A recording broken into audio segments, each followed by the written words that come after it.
Political leaders of the republics that didn't fall into line have been replaced with Moscow-backed candidates, and military commanders who defied instructions from Moscow have either been removed or killed in mysterious incidents. And economically, the two states rely almost entirely on Russia. There have been two truces, both signed in Minsk in Belarus, between the separatists and the Ukrainian government. The first one in September 2014 and the second one in February this year. The first one collapsed in a couple of months after its signing, and the second one has been more successful, attacks lessened after it was signed, although didn't cease completely. And overall, until September this year, there has been a more or less constant level of fighting. But since September, there have been some new and somewhat surprising developments, and I will talk about these now. Firstly, a renewed ceasefire starting on the 1st of September has been holding despite reports of small-scale violations and civilian casualties.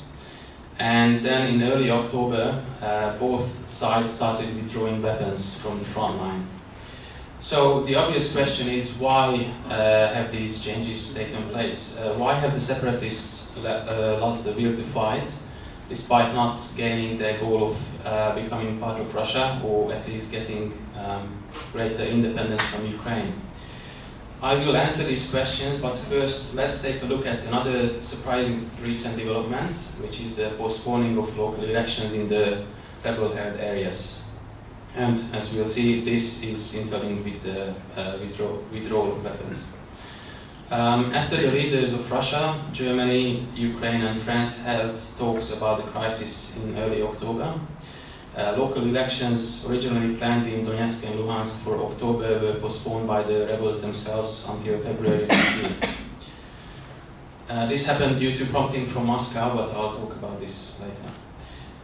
The postponing of elections is a major development in the conflict because voting in defiance of Kiev would have risked sparking a new round of fighting, and it would have derailed negotiations involving the rebels. In return for not holding the elections in October, the rebels are asking the Ukrainian government to fulfill its responsibilities on the Minsk II, which they say includes special status to the rebel-held areas, constitutional changes and amnesty. These demands will most likely be difficult to fulfill, as I will point out later on. So now we come to why these unexpected changes since September have taken place. Well, the short answer is because of Russia. Russia has been supporting the self-declared states both militarily and financially. However, it's been hit by international sanctions and the plunging of oil prices, and is consequently in recession. And this has resulted in plunging popularity ratings for President Putin.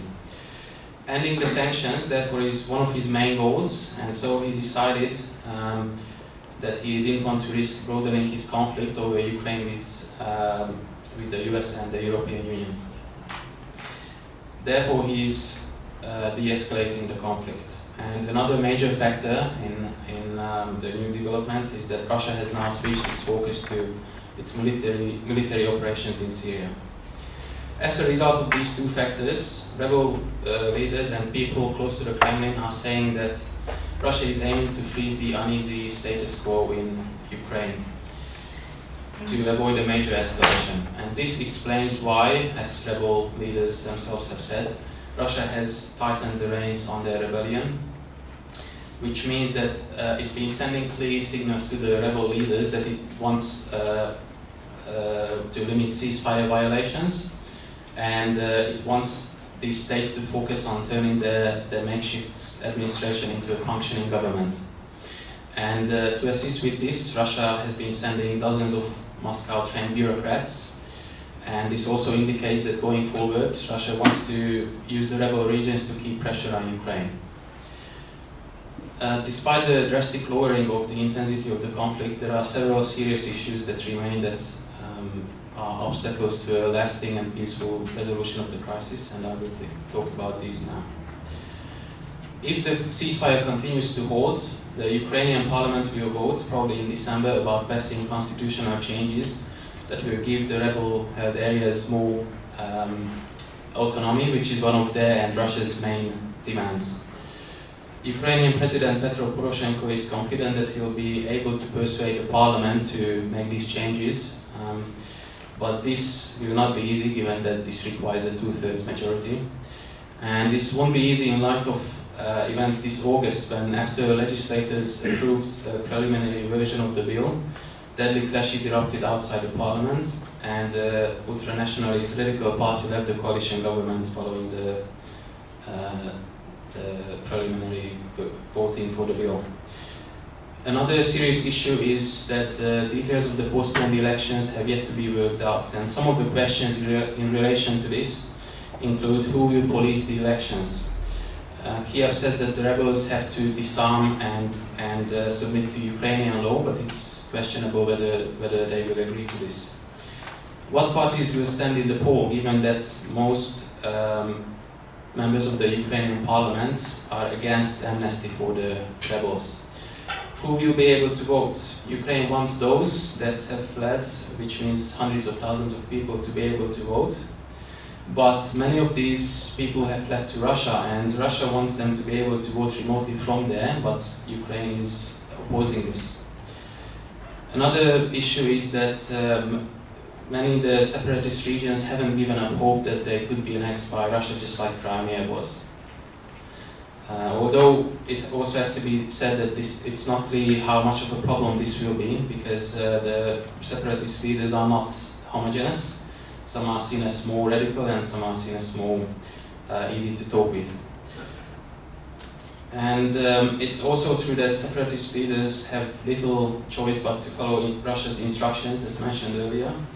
But still, it's not impossible that some of these leaders will complicate any political settlement in the future. So, to conclude, it appears likely that a frozen conflict will persist in the Donbas region, which would mean fighting at a low level, but the threat of escalation remaining. This would resemble the situation in Transnistria, a Russian-backed breakaway region of Moldova,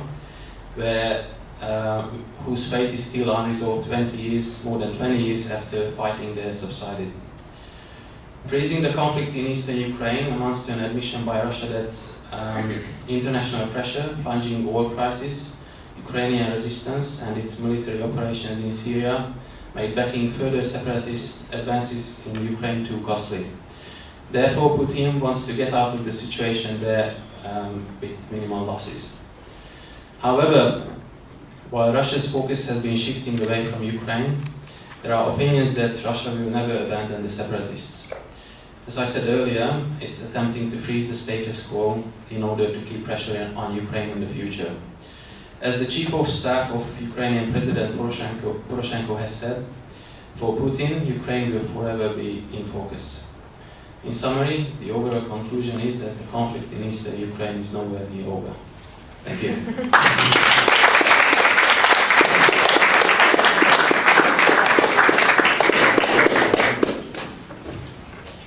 Thank you very much, Adam. We don't have that much time remaining. I think we have around 10 minutes for questions. It would be great if we could get a question for each of the interns, just from a developmental point of view. So how about we go in a structured manner? Does anyone have a question for Adam on the Ukraine crisis? Yes.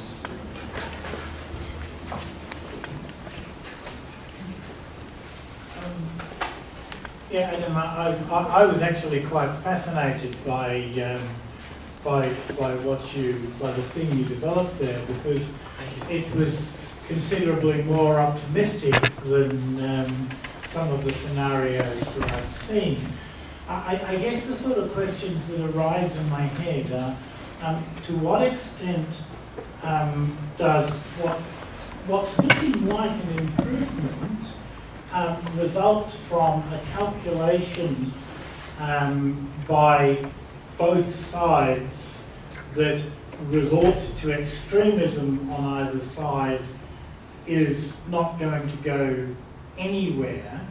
And to what extent does it arise from calculations, particularly by Putin, that he would like to take the temperature down internationally, and that this is really just one manifestation of that? Well, I think that this improvement that I've talked about, and maybe I came across as a bit optimistic, but I mean, these things are not mutually exclusive. Yeah. It can be both. yeah. So basically, I agree that there has been an improvement compared to what the situation was before, and like I stressed, hopefully enough, it doesn't mean the resolution of the conflict at all. But I think all these changes came about because of, mainly because of Russia's involvement in Syria, which was it seemed like an unexpected thing, although I'm sure it was planned for a while, obviously. And also that the operation in Syria meant that Russia simply didn't have the resources to continue on both fronts, so to say. So both in Syria and Ukraine, and I think it's a combination of factors. So Syria, the international sanctions, which in themselves, basically all the opinions I've read said that in themselves those sanctions would not have been enough to deter Russia from further meddling in Ukraine. But I think the combination of starting a new front in Syria, the effect of the sanctions, which were still quite significant, and the plunge in the world's oil prices, together combined to prompt these new outcomes in September. So I think it's a combination, and part of this, like the Syrian involvement, was planned, but I think obviously the oil price drop couldn't be planned. Nor could the effects of the sanctions be planned. So I think it's a combination of all these elements. And just in regards to what you said, that my presentation was more optimistic than some others, or some other opinions.